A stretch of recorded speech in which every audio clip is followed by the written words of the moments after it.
കിഴക്കൻ ഓസ്ട്രേലിയയിൽ ദിവസങ്ങളോളം തുടർച്ചയായി പെയ്ത കനത്ത മഴയെ തുടർന്നുണ്ടായ വെള്ളപ്പൊക്കത്തിൽ 5 പേർ മരിക്കുകയുണ്ടായി. മാത്രമല്ല 10,000-കണക്കിന് ആളുകൾ ഒറ്റപ്പെടുകയും ചെയ്തു.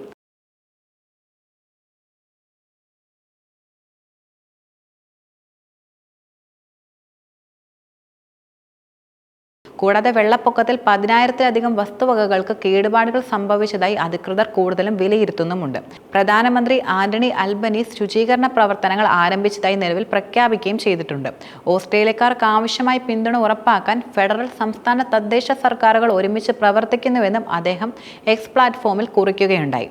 മാത്രമല്ല, വെള്ളപ്പൊക്കം പതുക്കെ ശമിച്ചു വരുന്നുണ്ടെങ്കിൽ പോലും ഏകദേശം 32,000 നിവാസികൾ ഇപ്പോഴും ഒറ്റപ്പെട്ട നിലയിലാണ് നിലനിൽക്കുന്നത്.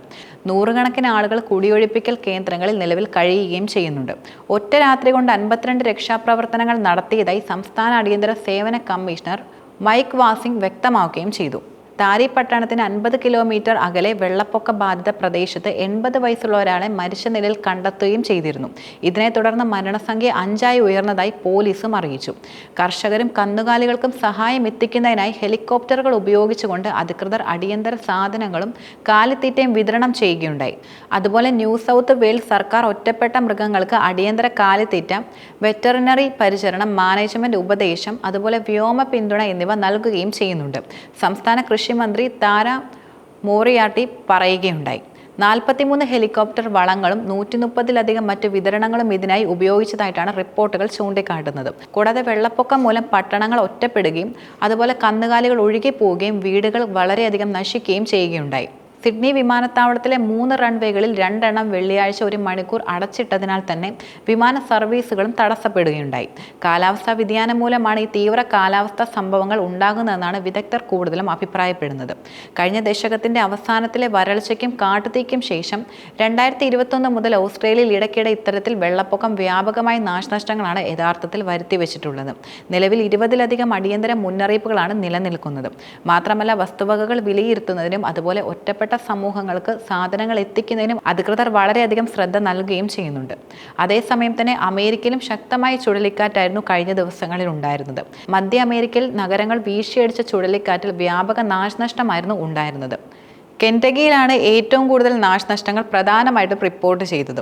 കെൻറ്റക്കി, മിസോറി, വിർജീനിയ എന്നീ സംസ്ഥാനങ്ങളിലായിരുന്നു കനത്ത നാശനഷ്ടങ്ങൾ.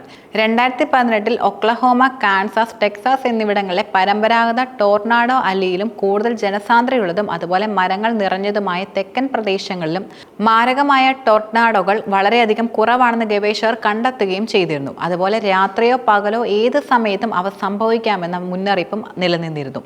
എന്നാൽ വർഷത്തിലെ ചില സമയങ്ങളിൽ ഏറ്റവും ഉയർന്ന ടൊർണാഡോ സീസൺ ഉണ്ടാവുകയും ചെയ്യുന്നതാണ്. തെക്കൻ സമതലങ്ങളിൽ മെയ് മുതൽ ജൂൺ ആദ്യം വരെയും അതുപോലെ ഗൾഫ് തീരത്ത് വസന്തത്തിന്റെ തുടക്കത്തിലുമാണ് ഇത് പ്രധാനമായിട്ട് സംഭവിക്കുക. 1890 മാർച്ചിൽ കെൻറ്റക്കിയുടെ ചരിത്രത്തിലെ ഏറ്റവും മാരകമായ ചുഴലിക്കാറ്റ് 100 കണക്കിന് യാർഡ് വീതിയിൽ വീശിയടിക്കുകയും ചെയ്തു. അത് ഡൗഡർ ലൂയിസ്വില്ലയിലെ ബിസിനസ് ഡിസ്ട്രിക്റ്റിലൂടെ ആഞ്ഞടിക്കുകയായിരുന്നു ശരിക്കും ചെയ്തിരുന്നത്. അതിൽ 200 പേർ ഉൾപ്പെടുകയും ചെയ്തിരുന്നു. മാത്രമല്ല, ആ കെട്ടിടം ഉൾപ്പെടെ ബഹുനില കെട്ടിടങ്ങൾ തകരുകയും ചെയ്യുകയുണ്ടായി. 76 പേർ കൊല്ലപ്പെടുകയും ചെയ്തിരുന്നു. കെൻറ്റക്കിയിൽ വൻതോതിലുള്ള മരണങ്ങൾക്ക് കാരണമായ അവസാനത്തെ ചുഴലിക്കാറ്റ് 2021 ഡിസംബറിൽ ഏകദേശം 5 മണിക്കൂർ നീണ്ടുനിന്ന ഒരു ചുഴലിക്കാറ്റുമായിരുന്നു.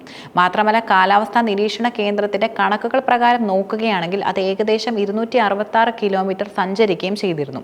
എന്നാൽ അതിൽ 57 പേർ മരിക്കുകയുണ്ടായി. മാത്രമല്ല, കൊടുങ്കാറ്റിൽ കുറഞ്ഞത് 41 ചുഴലിക്കാറ്റുകൾ ഉദ്യോഗസ്ഥർ രേഖപ്പെടുത്തുകയും ചെയ്തിട്ടുണ്ട്.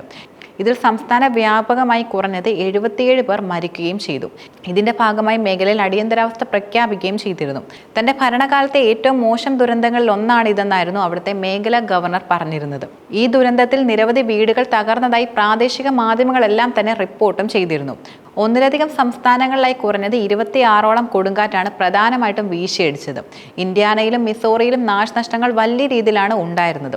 മാത്രമല്ല, കൊടുങ്കാറ്റ് വലിയ ആലിപ്പഴ വർഷത്തിന് വ്യാപകമായി വൈദ്യുതി തടസ്സങ്ങൾക്കും കാരണമാവുകയും ചെയ്തു. മിഷിഗൺ മുതൽ ടെന്നാസി വരെയുള്ള സംസ്ഥാനങ്ങളിലായി 4,62,000-ലധികം ഉപഭോക്താക്കൾക്ക് വൈദ്യുതിയും നഷ്ടപ്പെട്ടിരുന്നു. കാലാവസ്ഥാ പ്രതിസന്ധി ദേശീയ കാലാവസ്ഥാ സേവനത്തിനുള്ളിലെ വെല്ലുവിളികളെ തുറന്നു കാട്ടുകയും ചെയ്തതാണ്. ട്രംപ് ഭരണകൂടം പ്രഖ്യാപിച്ച തൊഴിൽ വെട്ടിക്കുറവുകൾ കാരണം കാരണം യഥാർത്ഥത്തിൽ നിരവധി പ്രാദേശിക ഓഫീസുകളിലെ ജീവനക്കാരുടെ ക്ഷാമവും വലിയ രീതിയിലാണ് നേരിടുന്നത്. കെറ്റകിയിൽ 18 പേരും മിസോറിയിൽ 7 പേരും വിർജീനിയയിൽ 2 പേരും മരിച്ചതായിട്ടായിരുന്നു അധികൃതർ അറിയിച്ചിരുന്നത്. മാത്രമല്ല ഡസൻ കണക്കിന് ആളുകൾക്ക് പരിക്കുമേറ്റിരുന്നു. മിസോറിയിൽ 5000-ലേറെ കെട്ടിടങ്ങൾക്കാണ് യഥാർത്ഥത്തിൽ കേടുപാടുകൾ സംഭവിച്ചത്. മിസോറിയിലും കെറ്റകിയിലും 1.4 ലക്ഷം വീടുകൾക്ക് വൈദ്യുതി വിച്ഛേദിക്കപ്പെടുകയും ചെയ്തു. അതേസമയം തന്നെ വടക്കൻ ടെക്സാസിൽ വാരാന്ത്യത്തിൽ ശക്തമായ കൊടുങ്കാറ്റുകൾക്ക് സാധ്യതയുണ്ടെന്ന മുന്നറിയിപ്പും ഇതിനോടൊപ്പം തന്നെ നൽകുകയുണ്ടായി. മെയ് ജൂൺ മാസങ്ങളിലാണ് സാധാരണയായി ഇത്തരം ടൊർണാഡോകൾ കൂടുതലും ഉണ്ടാകുവാറുള്ളത്. മാത്രമല്ല 2000 മുതൽ കെറ്റകിയിൽ ഓരോ മെയ് മാസവും ശരാശരി 5 ടൊർണാഡോകൾ, മിസോറിൽ 16 എണ്ണവും റിപ്പോർട്ട് ചെയ്യപ്പെടുകയും ചെയ്തിട്ടുണ്ട്.